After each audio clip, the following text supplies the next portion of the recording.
Hello friends, स्वागत है आपका आपके अपने लीगल चैनल में। मैं हूं एडवोकेट सनी शर्मा और दोस्तों आज की इस वीडियो में मैं बात करने वाला हूं कि यदि आपके ऊपर फॉल्स केसेज हो जाते हैं। फॉल्स केसेज मैट्रिमोनियल में कौन कौन से हो सकते हैं?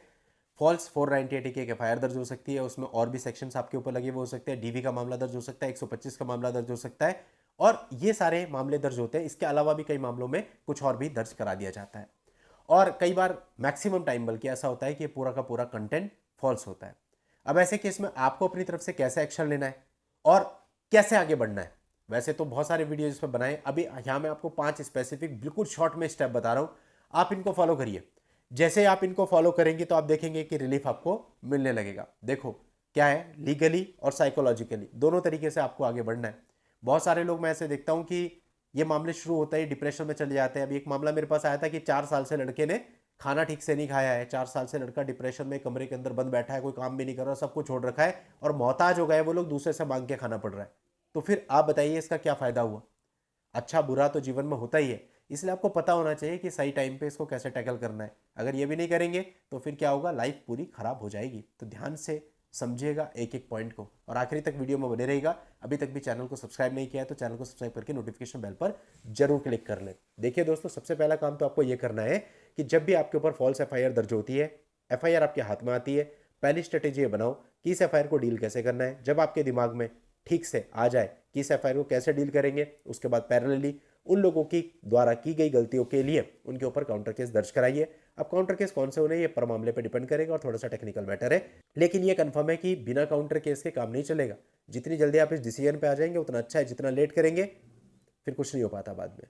तो यानी एफआईआर के पैरेलली ही इनके ऊपर इनके द्वारा किए गए अपराधों के लिए जो भी मुकदमे बनते हैं आप वो दर्ज करा दीजिए। ऑटोमेटिकली आधी हिम्मत इनकी खत्म हो जाएगी। दूसरा पॉइंट दोस्तों ये है, ये लोग मेंटेनेंस का केस डालते ही और सबसे पहले बल्कि मेंटेनेंस का ही केस आता है और कई बार होता है कि मेंटेनेंस की पूरी कहानी झूठी बनी हुई होती है और लड़का इसी उधेड़-बुन में लगा रहता है कि मेरे पे आरोप लगा, इसका तो मेरे पास एविडेंस है, मैं तो साबित कर दूंगा ये झूठा है।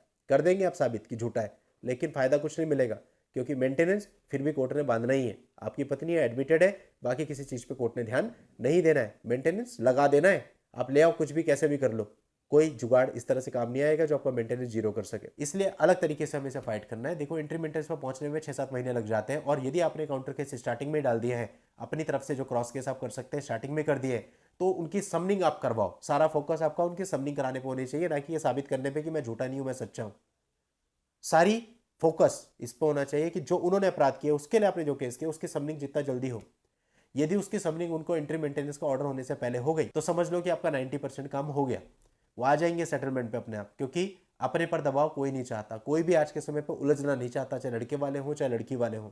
लेकिन इसका एहसास तब होता है जब खुद के ऊपर कोई कार्यवाही होती है। तीसरा पॉइंट ये ध्यान रखो कि ऐसे मामलों में हमने देखा कि सामने वाली पार्टी आपको बहुत सारी धमकी देती है और कई बार कोई धमकी दे करके अपनी मांग मनवाने के लिए कहते हैं और कहते हैं यदि तुमने हमारी मांग नहीं मानी तो ऐसा हो जाएगा। आप इन धमकियों के सारे एविडेंस कलेक्ट करो, लेकिन ये ध्यान रखो कि वापसी में आपको कोई भी धमकी नहीं देनी। हाँ जी हाँ जी हाँ जी हाँ जी हाँ जी, और बाद में इन सारी धमकियों को हम लोग कोर्ट में उपयोग करेंगे।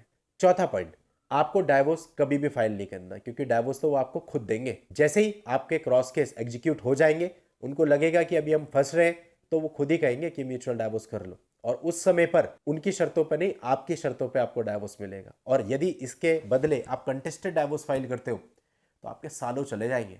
और दूसरी बात, उस डाइवोर्स में वो आपसे मेंटेनेंस भी मांग लेगी और तीसरी बात, वो डाइवोर्स अपने प्लेस पर भी ट्रांसफर करा लेगी, तो अपने केस के लिए भी वहां जाना पड़ेगा।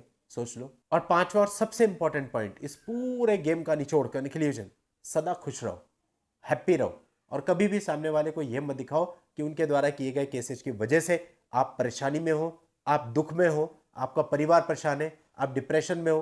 कभी भी ऐसा नहीं दिखाना। ऐसा करने से सामने वाले को आप हिम्मत देते हैं और आपको ऐसा नहीं करना। यदि आप खुद को खुश दिखाएंगे, यदि आप ये दिखाएंगे कि कुछ फर्क नहीं पड़ रहा मेरे को, हम लोग खुश है, इंजॉय करो, घूमो फिरो, और ये चीज अगर उसको पता चलती है सामने वाली पार्टी को, तो उनकी आधी हिम्मत तो वैसे टूट जाती है कि इतना कुछ कर दिया उसके बाद भी इनको फर्क नहीं पड़ रहा है। मैंने देखी है ऐसी फ्रस्ट्रेशन लोगों में, कोर्ट के अंदर आकर के बोलते हैं कि तेरे को तो कोई फर्क ही नहीं पड़ रहा, तू तो घूम रहा था वहां पे। यानी अब आपके घूमने की वजह से वो फ्रस्ट्रेट हो गए। तो इसलिए आपका खुश रहना बहुत इंपॉर्टेंट है। तो दोस्तों 5 पॉइंट है, बहुत ही छोटे और बहुत ही सिंपल, लेकिन ऐसे पॉइंट है जो आपको तुरंत इन समस्याओं से बाहर ला सकते हैं। सच झूठ के चक्कर में पड़ोगे तो लपेटे में आ जाओगे, अगले 10 साल में भी आप ट्रायल निपटा नहीं पाओगे बहुत से मामलों में, तो फिर कोई फायदा इसका नहीं है। तो इसलिए जल्दी निपटाने वाला काम अगर आपको करना है तो आपको दूसरे रास्ते से आना पड़ेगा। चलिए दोस्तों, आज के इस वीडियो में इतना ही। नेक्स्ट वीडियो में नई जानकारी के साथ मैं आपसे फिर मिलता हूं। तब तक के लिए goodbye and thank you for watching. Take care.